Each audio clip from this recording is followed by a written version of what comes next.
ॐ सदाशिवमङ्गलाष्टकं भवाय चन्द्रचूडाय निर्गुणाय गुणात्मने कालाकालाय रुद्राय नीलग्रीवाय मङ्गलम् वृषारूढाय भीमाय व्याघ्रचर्माम्बराय च पशूनां पतये तुभ्यं गौरीकान्ताय मङ्गलम् भस्मधूलितदेहाय व्याळयज्ञोपवीतने रुद्राक्षमालाभूषाय व्योमकेशाय मङ्गलम् सूर्यचन्द्राग्निनेत्राय नमः कैलासवासिने सच्चिदानन्दरूपाय प्रमदेशाय मङ्गलम्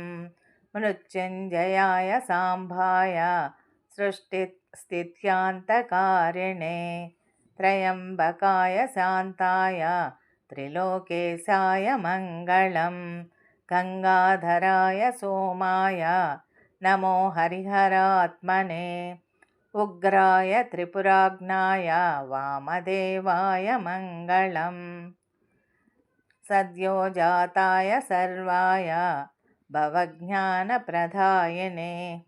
ईशानाय नमस्तुभ्यं पञ्चवक्त्राय मङ्गलम् सदाशिवस्वरूपाय समस्ततत्पुरुषाय च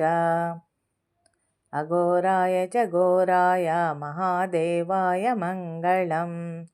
श्रीचामुण्डापेरितरचितं मङ्गलास्पदं तस्याभीष्टप्रदं शम्भो यः पठेन्मङ्गलाष्टकम्।